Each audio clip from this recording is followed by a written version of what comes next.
अस्सलाम वालेकुम स्टूडेंट्स, आपको पता है कि लेक्चर्स की इस सीरीज़ में हम लोग फर्स्ट ईयर की इंग्लिश पोइट्री पढ़ रहे हैं। आज हम पोएम नंबर 7 जो कि टाइम्स है पर बात करेंगे। आपको पता है हमारी ज़िंदगी टाइम के ताबे है, वक्त के ताबे है। हमारी ज़िंदगी में हर काम वक्त पर होता है। अगर खुदा ना खास्ता वो वक्त निकल जाए, वो टाइम कभी भी नहीं हो सकता। इसी तरह से हमने जो भी काम किया होता है उसका नतीजा भी एक वक्त पर निकलता है। उस वक्त से पहले वो नतीजा नहीं निकल सकता। स्टूडेंट्स, एक बहुत इम्पोर्टेंट स्किल जो आपको अपने आप में डेवलप करनी चाहिए एज अ स्टूडेंट, और जो बहुत सारे स्टूडेंट्स में नहीं होती, वो उनमें इंग्लिश बोलने की स्किल होती है। बहुत सारे स्टूडेंट्स इंग्लिश बोलने से घबराते हैं और वो सारी ज़िंदगी घबराते रहते हैं और उनको लगता है कि वो कभी भी इंग्लिश नहीं बोल पाएंगे। तो स्टूडेंट्स, इसका बहुत इजी सा तरीका है कि आप शुरू करें। आप एक सेंटेंस से शुरू करें। इन द बिगनिंग आप जो भी टॉपिक पढ़ रहे हैं उस टॉपिक के बारे में एक सेंटेंस जो है वो बोलने की कोशिश करें। वो सेंटेंस उस टॉपिक की डेफिनेशन हो सकता है। लाइक जैसे हम इस पोएम के बारे में पहला एक सेंटेंस हम जो है वो बोल सकते हैं कि everything in our life is done at an appropriate time. या आप और भी बहुत तरीकों से इस सेंटेंस को बोल सकते हैं। या आप जो है वो जस्ट इतना सा कह सकते हैं कि this poem tells us about the importance of time in our life. तो इस तरह से आप जस्ट एक सेंटेंस अगर बोलना शुरू करते हैं, सपोज एक वीक में आप इस किस्म की स्किल पे परफेक्शन जो है वो स्किल पर परफेक्शन हासिल करते हैं कि आपको जो भी टॉपिक आप पढ़ रहे हैं उसको उस पे आप एक सेंटेंस जो है वो बोल सकते हैं।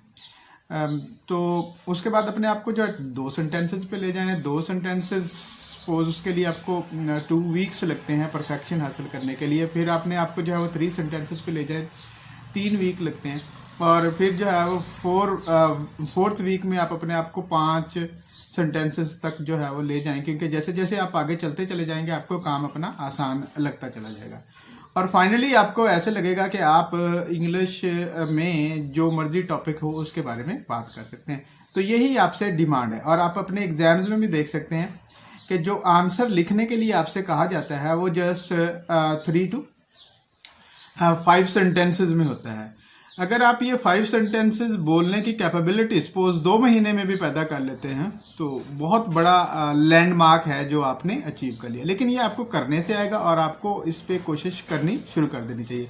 चलिए, मैं स्टूडेंट कोशिश करूंगा कि ये वीडियो ज़्यादा लंबी ना हो और हम जल्दी से इस पोएम को करके इसके जो है वो डिफरेंट आइडियाज़ उनको जो है वो डिस्कस कर सकें। और अगर इस पे कोई क्वेश्चन एग्जाम्स में आ सकता है तो वो क्वेश्चन मैं आपको बता सकूं। बहरहाल एक बात इस चीज़ का एक बात का ख्याल रखें, जब आप पोइट्री भी पढ़ रहे हो तो आप सेंटेंसेस की अरेंजमेंट और डिफरेंट पंक्चुएशन मार्क्स और उनके फंक्शंस लाजमी देखा करें। हम इन वीडियो लेक्चर्स में, क्योंकि ये बहुत ज़्यादा लेंथी हो सकते हैं, अब नहीं बता सकते। लेकिन असल काम तो ये है कि आपको एक हिंट मिलना चाहिए जिस पे आप काम कर सकें। चलिए स्टूडेंट्स, आप लोग जो अपनी बुक खोल लें। मेरे पास पेज 70 है, आपके पास कोई और पेज हो सकता है। मैं इस पोएम को पढ़ूंगा और इसका आपको उर्दू में ट्रांसलेशन बताऊंगा और I will try to speak at least 5 to 6 sentences about it in English at the end। आप मुझे जो है वो कॉपी कर सकते हैं। मैं हमेशा अपने स्टूडेंट्स से यही कहता हूँ कि अगर मैं इंग्लिश बोल सकता हूँ तो पाकिस्तान में सब लोग इंग्लिश बोल सकते हैं, क्योंकि हम लोग कोई बड़े इंग्लिश मीडियम स्कूल से पढ़े हुए नहीं हैं। हम लोग इन कॉमन से स्कूल्स, जिन्हें टॉट स्कूल जो है वो बोलते थे, वहीं से पढ़े हैं। और हमारे असातिज़ा भी उसी तरह से थे जिस तरह से आप लोगों के असातिज़ा हैं। देखते हैं, to everything there is a season and a time to every purpose under the heaven. अब यहाँ पे आप देखें कि पहली लाइन जो है वो कॉमा पे खत्म हो रही है, दूसरी लाइन जो है वो सेमीकोलन पे खत्म हो रही है, और लाइंस की लेंथ पे भी जो है गौर किया करें। क्या सिंपल सा मतलब है कि हर चीज़ का एक मौसम है और जो कुछ भी आसमान के नीचे हो रहा है उसका मकसद है। यानी कायनात में ये चीज़ें बेमकसद नहीं है। जब हमें इनकी मकसदियत की अहमियत का पता चलता है तो हमें अपनी ज़िंदगी के मतलब का पता चलता है. Students, we are in this life to do something, to achieve something, at least to make things a little bit better as we find them.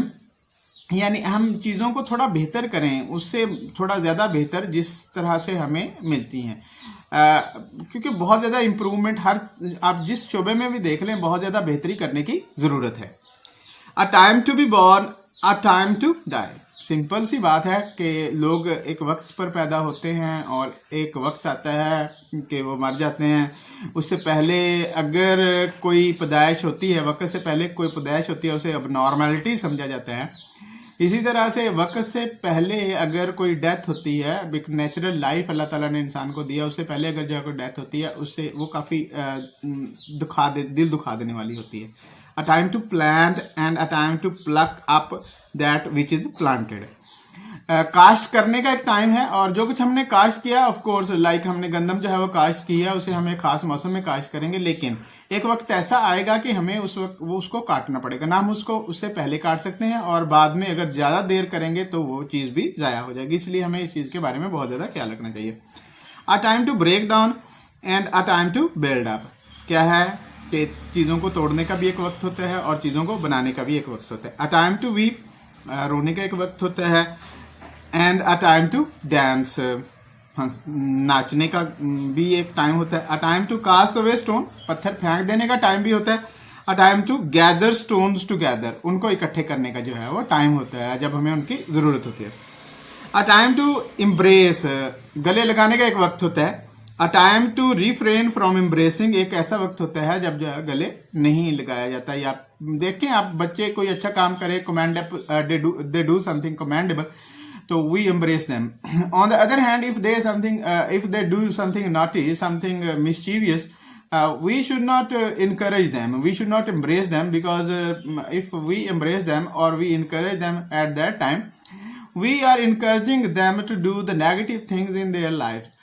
And when they get habitual of doing negative things in their lives, they bring negativity in not only in their own lives but in the lives of the people who are around them. तो इस बात का जो है वो ख्याल रखना चाहिए. शायर ने इसको बड़े अच्छे अंदाज में बता दिया है. फिर वो क्या कह रहा है, a time to get and a time to lose, यानी हासिल करने का भी एक वक्त होता है और उसको खो देने का भी वक्त होता है. एक बड़ा मशहूर सा गाना है कि कभी कुछ खोया कभी कुछ पाया, खोने पाने का नाम जिंदगी है.